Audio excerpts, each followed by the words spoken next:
Fumer, ça détend. C'est une phrase qu'on entend partout, une croyance vraiment ancrée chez des millions de personnes. Mais est-ce que c'est si simple que ça? Qu'est-ce qui se passe pour de vrai dans notre cerveau quand on allume une cigarette en se disant « Allez, ça va me calmer ». Eh bien aujourd'hui, on va voir que la réalité est, disons, un peu plus nuancée. On va décortiquer ensemble cette fameuse illusion de la cigarette anti-stress. Alors, posons la question clairement. Cette cigarette anti-stress, c'est un mythe ou une réalité? Est-ce que son but, c'est vraiment de nous calmer ou est-ce qu'elle nous tendrait pas plutôt un piège? C'est exactement ce qu'on va explorer maintenant. Voilà, c'est vraiment l'histoire de deux faces. D'un côté, on a l'illusion, ce sentiment de soulagement quasi instantané, on pourrait presque dire magique. Et puis de l'autre, il y a la réalité. Beaucoup moins glamour, c'est vrai. Un cycle de stress qui n'en finit pas et qui s'auto-alimente. C'est ce grand paradoxe qu'on va essayer de comprendre. Alors, quel est notre programme pour aujourd'hui? D'abord, on va s'attaquer au mythe de la relaxation. Ensuite, on plongera dans le piège de la nicotine pour bien comprendre le mécanisme. Puis, on verra comment tout ça affaiblit notre autonomie émotionnelle. Après ça, on essaiera de découvrir les vrais besoins qui se cachent derrière l'envie de fumer. Et on terminera sur une super nouvelle, comment le cerveau, eh oui, peut se réparer. Allez, c'est parti? Bon, on commence par le début. Et là, il faut être très clair. Ce sentiment de détente, ce n'est pas du tout une invention. C'est une sensation bien réelle, quasi immédiate, que la personne qui fume ressent vraiment. La question, la vraie question, c'est d'où vient cette sensation? Parce que c'est précisément là que tout le mécanisme se met en place. Et voilà, c'est exactement là que le piège se referme. Parce que ce soulagement qu'on ressent, en réalité, ce n'est pas un vrai calme. Non, c'est une illusion pure et simple, qui est créée de A à Z par un mécanisme neurochimique qui est, il faut le dire, incroyablement efficace. Ok, mais alors, comment ça marche concrètement? En fait, le secret, c'est la vitesse. C'est fulgurant. En l'espace de quelques secondes à peine, la nicotine qu'on inhale, elle file tout droit vers le cerveau. Là, elle va activer ce qu'on appelle les circuits du plaisir et de la récompense, et bim, elle libère un véritable cocktail de substances de bien-être. C'est quasi instantané. Et ce cocktail chimique, qu'est-ce qu'il y a dedans? D'abord, de la dopamine. C'est elle qui donne cette sensation que « Ah, ça va mieux ». Ensuite, on a de la sérotonine, qui vient apaiser l'humeur, là, tout de suite. Et pour finir, des endorphines, qui ont un petit effet antidouleur. Franchement, c'est le trio gagnant pour créer une illusion de calme parfaite. En fait, on pourrait voir la nicotine un peu comme un crédit émotionnel.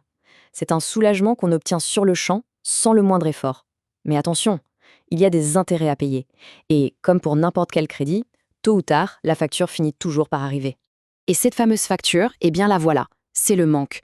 La nervosité qui monte, l'anxiété, l'irritabilité, ce sentiment de vide, toutes ces sensations super désagréables, ce sont les intérêts du crédit. C'est ni plus ni moins que le prix à payer pour le petit moment de soulagement qu'on a eu juste avant. Et là, attention, on arrive au point central, vraiment le cœur de tout le système. La cigarette ne calme pas le stress de la vie, le stress du travail ou des soucis quotidiens. Non.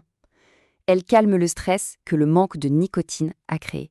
Elle calme le stress qu'elle a elle-même provoqué. C'est un cercle vicieux absolument parfait. L'image est assez parlante, c'est un peu comme se gratter une démangeaison qu'on a soi-même provoquée. Bien sûr que sur le moment, ça fait du bien de gratter, ça soulage, mais ça ne règle pas le problème de fond, ça ne guérit rien. C'est juste un soulagement en surface, une illusion, pas un vrai retour au calme.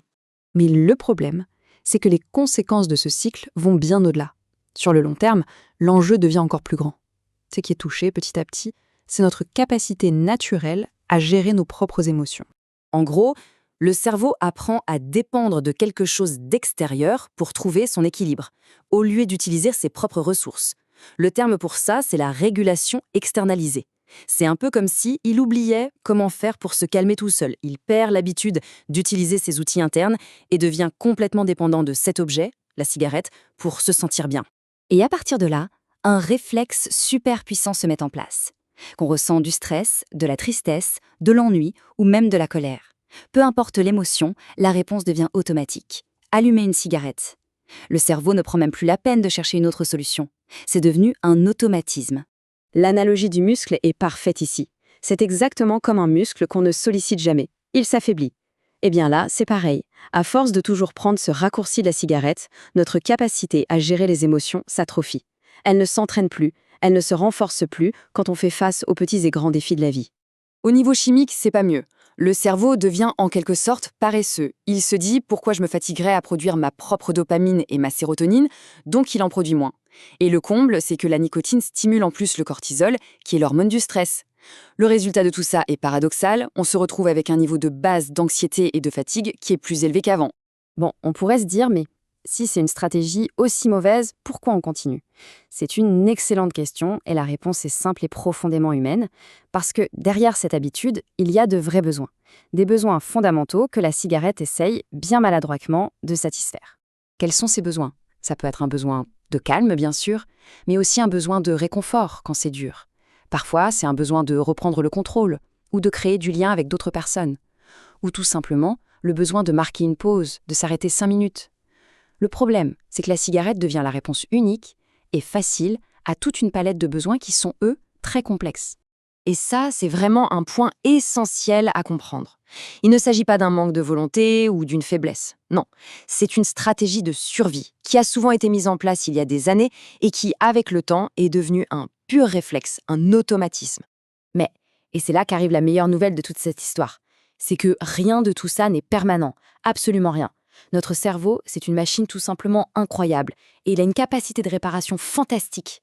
Et le plus fou, c'est que cette réparation, elle commence très vite. En quelques semaines seulement, les circuits de la dopamine commencent déjà à se rééquilibrer. Au bout de quelques mois, on voit que l'humeur se stabilise. Et puis sur le long terme, c'est un vrai calme intérieur, un calme solide, autonome, qui se reconstruit petit à petit. Et les bénéfices qu'on en retire sont juste immenses.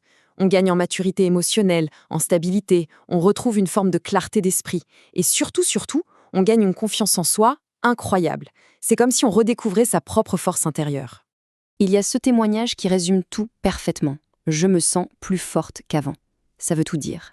En réapprenant à gérer ses émotions sans cette béquille chimique, on ne fait pas que revenir à un état normal. Non, on devient plus solide. On devient, littéralement, plus fort. Alors on va finir sur cette réflexion. Et si finalement, le vrai calme, le calme authentique, se trouvait juste de l'autre côté de cette illusion? Un calme beaucoup plus profond, plus stable. Un calme qui vient de l'intérieur. Et si c'était ça, en fin de compte, le véritable enjeu?